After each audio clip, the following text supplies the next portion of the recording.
राजाओं का शौक होता था उस समय। वन में जाकर के शिकार खेलने के लिए परीक्षित वन में आ गए।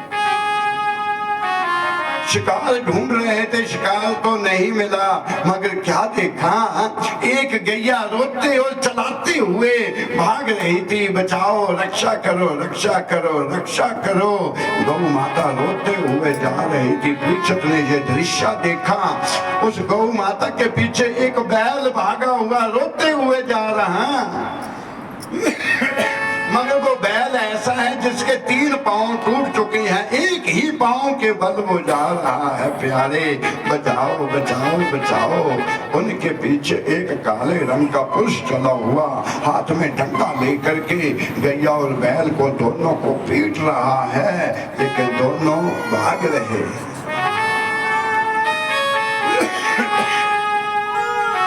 परीक्षित ने जब ये दृश्य देखा, परीक्षित सामने आकर के खड़े हो गए और गौ से कहा, मैया चिंता मत करो, मैं हूं ना। बैल को सांत्वना दी।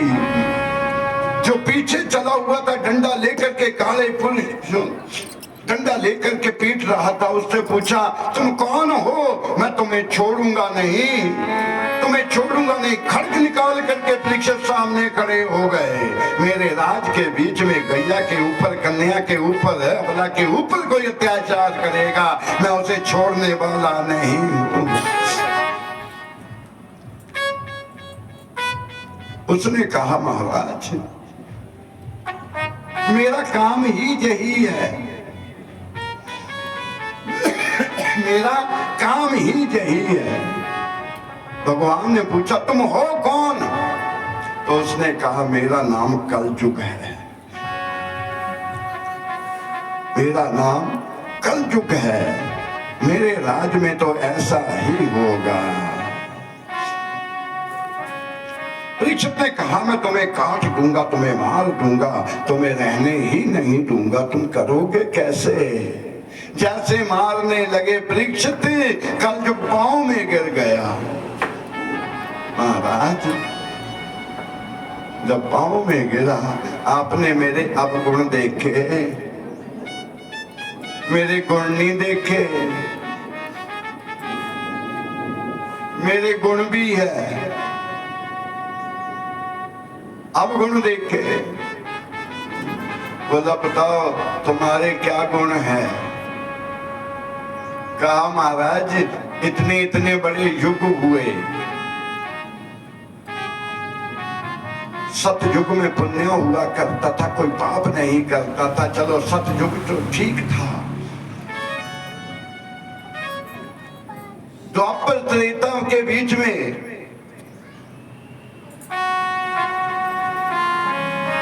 एक आदमी गलत काम करता था तो उसकी सजा उसके परिवार को मिलती थी। कौरव समाप्त हो गए।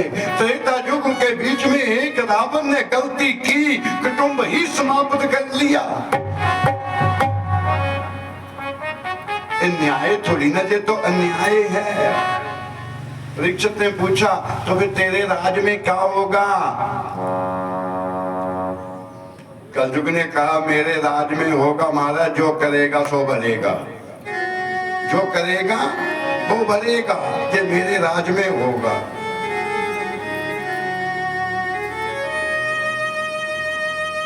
पिछली युग थे उनकी तो आजू भी बहुत बड़ी थी, मेरी तो आजू भी बिल्कुल छोटी है। प्यारे, कितनी आजू है कलयुग की? 4,32,000 वर्ष कलयुग की आजू है। कितनी? 4,32,000 वर्ष कलयुग की आजू है।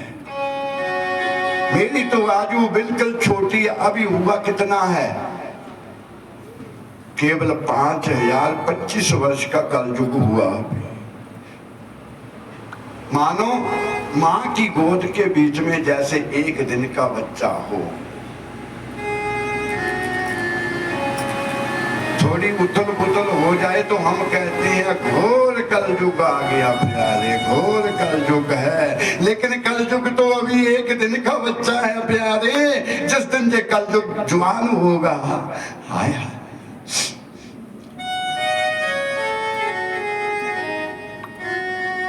सूत जी महाराज कहते कि ऋषियों, जोगों की तो उनकी तो उम्र ही बड़ी थी, उन्होंने भी राज किया, मुझे भी करना है। ध्यान देना थोड़ा ज्ञान का विषय है। सतयुग की उम्र कितनी थी? सतयुग की उम्र अपनी हुई 17,28,000 वर्ष सतयुग की आयु हुई। त्रेता की हुई 12,96,000 वर्ष। द्वापर की हुई 8,64,000 वर्ष। पर कलयुग की हुई 4,32,000 वर्ष आयु। अच्छा, सतयुग के बीच में इंसान का देहमान कितना होता था?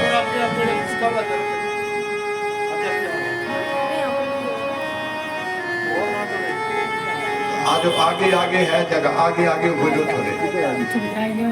भजमन नारायण नारायण नारायण, भजमन नारायण नारायण नारायण, श्रीमन नारायण नारायण नारायण, श्रीमन नारायण नारायण नारायण, गोविंद नारायण नारायण नारायण, गोविंद नारायण नारायण नारायण, नारायण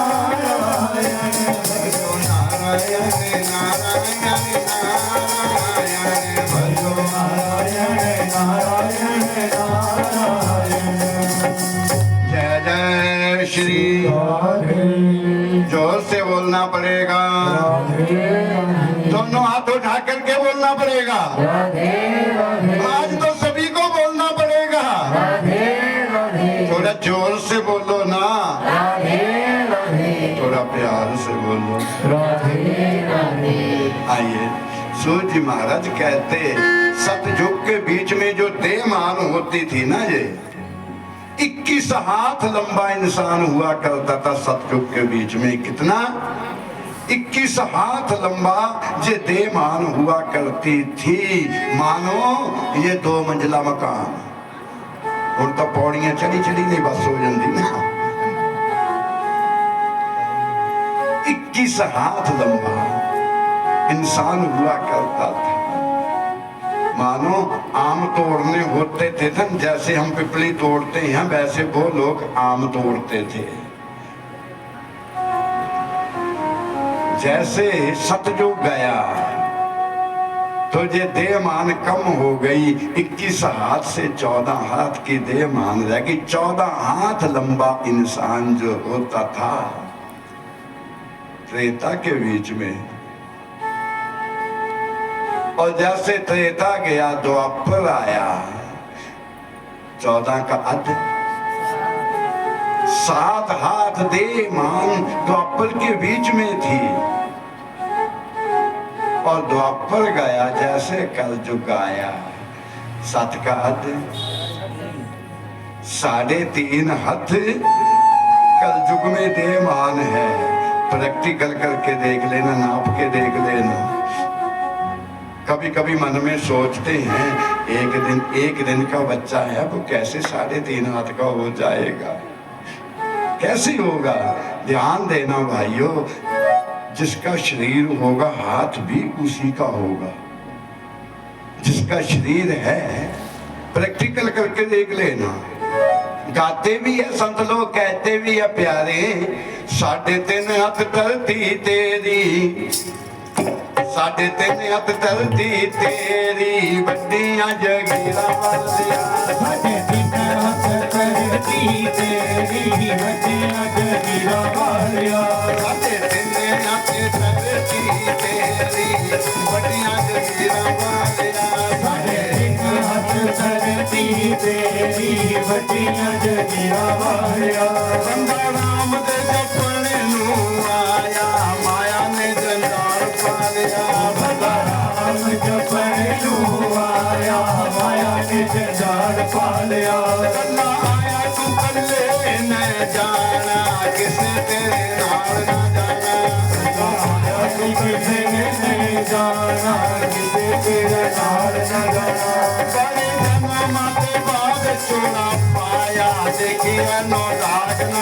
दी बड़े जन्म को बाद को पाया देखी तो नाग नावी पानी में आगो खानो मिठे लगते नीमा हो गए जग बंदे पानी में आगो खानो लगते नीमा हो गए जग बंदे साढ़े दिन हाथ चढ़ती तेरी बंदियां जगीरा वालिया साढ़े दिन हाथ चढ़ती तेरी बंदियां जगीरा वालिया नाम नाम दी के यारी नहीं बीती पापा वाले खेत बीज ले राम नाम दी के यारी नहीं बीती पापा वाले खेत बीज ले राम नाम दी के यारी ना कोई बीती पापा वाले खेत बीज ले राम नाम दी के यारी ना कोई बीती पापा वाले खेत बीज ले। जय जय श्री राधे। आज भी गाते हैं साढ़े तीन हाथ धरती तेरी बड़ियां जगीरा वालिया। अच्छा एक बात बताओ, सतयुग में मानव की आयु कितनी हुआ करती थी?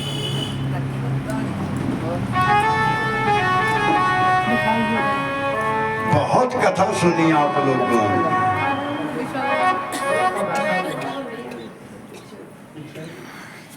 इस इलाके में ज्यादा नहीं, लगभग 100 से ऊपर तो हम ही कथा कर गए। बहुत बार सुना आपने।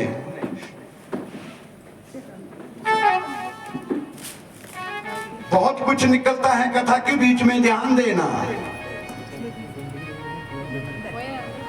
संत सम्मेलन होता है तो बहुत कुछ निकलता है। हम समूर में बैठे थे उन्ना के साथ ही, भागवत को विश्राम दिया। अंतिम दिवस संत सम्मेलन था, संत सम्मेलन हो रहा था। सिर्फ 15-20 मिनट का समय मिलता था।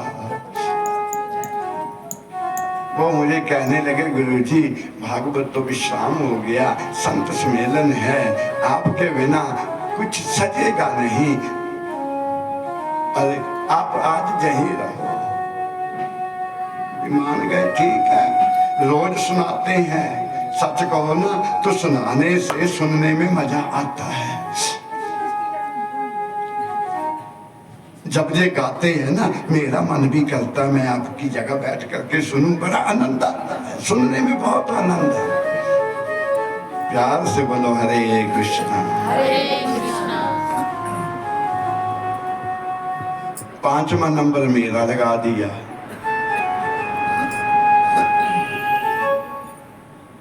मेरा 1.5 घंटे का समय लगा दिया, बाकियों का आधा घंटा, मुझे 1.5 घंटा। आपने गुरुजी फिर लास्ट में आपने 1.5 घंटा बोलना। ठीक है जी। एक संत गए, वो बैठे, बैठ करके बस उनके मुख से निकल गया, जब से सृष्टि बनी है कोई भी धर्म का काम करना हो, सबसे प्रथम पूजा गणपति जी की होती है।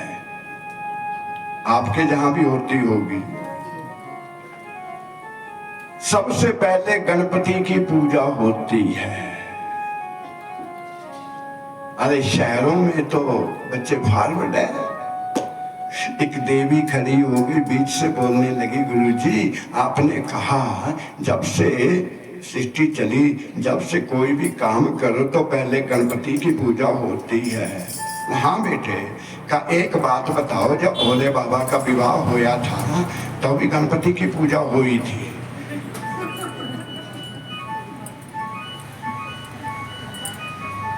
जब भोले बाबा का विवाह हुआ था तब गणपति की पूजा हुई थी।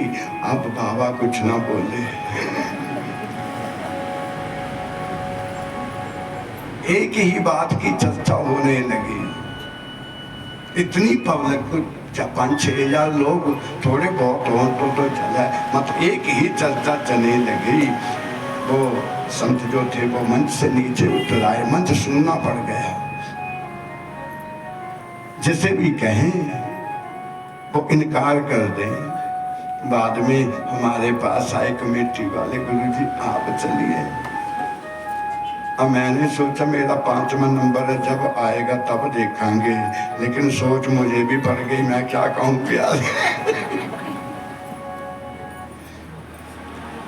वक्ता से श्रोता बहुत बड़ा होता है प्यारे। वक्ता तो वो ही सुनाएगा जो उसके ठाकुर जी उसे कहेंगे, लेकिन वक्ता ने पता नहीं किसे किसे सुन करके रखा है।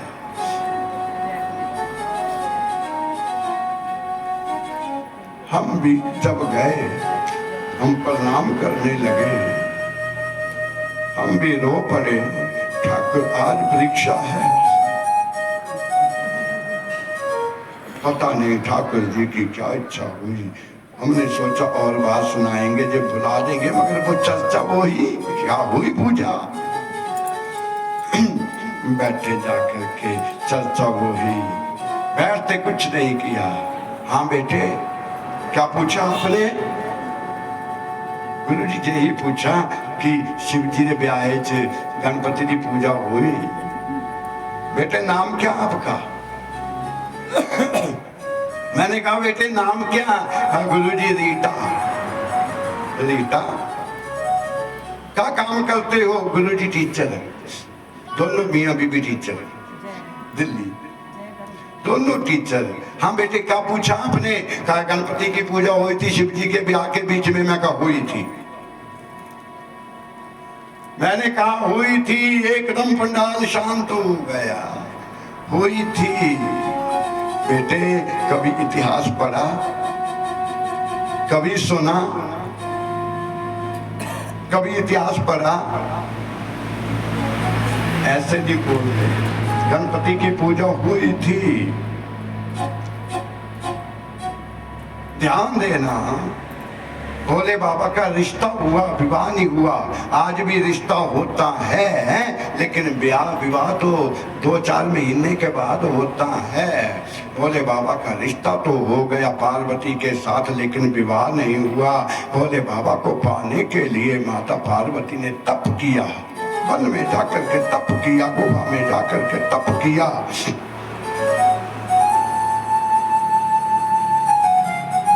एक दिन माता पार्वती के मन में आया मैं स्नान करना, लेकिन गुफा है, दरवाजा है नहीं, क्या करूं? मैंने कहा बेटे उस समय माता पार्वती ने अपने शरीर की मैल से, तन की मैल से एक पुतला बनाया, और पुतला बना करके भोले बाबा का ध्यान करके उसमें प्राण डाल दिए। वो द्वार पर उसे खड़ा कर दिया। जब तक मैं स्नान करूं तब तक कोई अंदर ना आए प्यारे।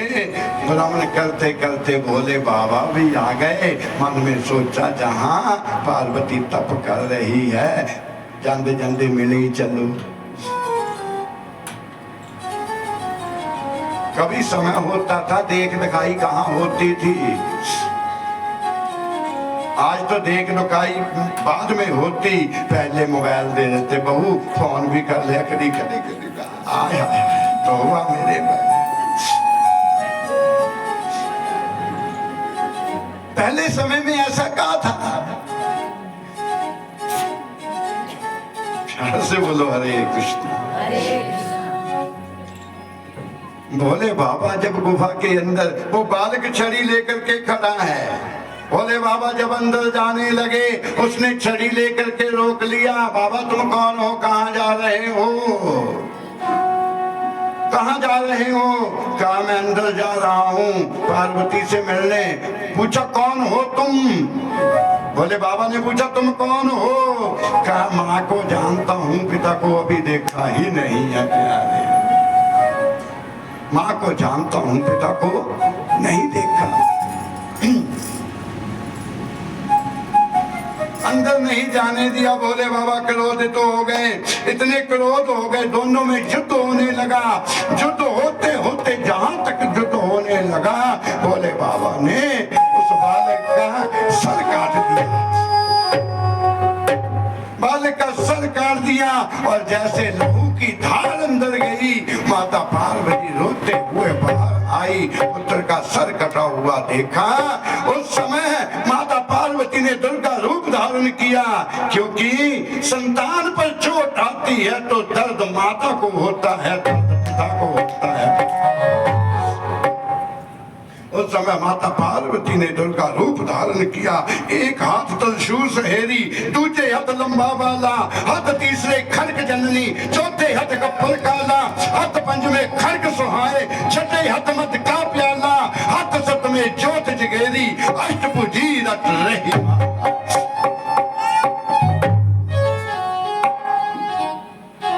दुर्गा का रूप धारण किया। धरती कांपने लगी, 14 लोग कांपने लगे। आज पता नहीं क्या हो जाएगा। माता पार्वती ने जब ये रूप धारण किया, देवताओं ने बाबा से कहा, बाबा करो कुछ, तुम्हारी शक्ति है, तुम रुको, तुम्हारी शक्ति है। क्योंकि शिव के बिना शक्ति नहीं, शक्ति के बिना शिव नहीं, शक्ति के बिना शिव आदे, सीता के बिना राम आदे, राधा के बिना मेरे श्याम आदे। भोले बाबा ने कहा, शक्ति से रुकने के लिए तो माता पार्वती यही कहे, मेरा बालक मुझे चाहिए और कुछ नहीं चाहिए। तब मैंने कहा, बेटे गण भेजे कि कुछ भी आगे मिल जाए, उसका सर ले आना। हाथी के बच्चे का सर लाया और धर के ऊपर लगा दिया। तब भी माता पार्वती ने वो दुर्गा रूप छोड़ा नहीं। माता पार्वती ने कहा, ऐसा थोड़ी ना, मेरा पुत्र तो इतना सोना था, इतना सुंदर था, मुझे वो ही चाहिए जो मेरा था, मुझे वो ही चाहिए। अब भोले बाबा क्या करे? माता पार्वती ने कहा, बाकी देवताओं की सारी की पूजा होगी, मेरे ये बालक के ऊपर लोग हंसेंगे, लोग हंसेंगे। उस समय भोले बाबा ने कहा, देवी सुनो देवी, अब तो जो होना था हो गया, लेकिन मैं तुम्हारे पुत्र को वरदान देता हूँ, पृथ्वी के ऊपर कोई भी कार्य जो होगा, सबसे पहले आरती, सबसे पहले भजन, सबसे पहले पूजा तेरे पुत्र की होगी। और मैं जहां से ही ये चालू करता हूँ, अभी मेरा विवाह नहीं हुआ, तुम्हारा विवाह नहीं हुआ, जब तुम्हें विवाहने आऊंगा हिमाचल नगरी के बीच में, तभी पहले हमारे विवाह में ही गणपति की पूजा होगी।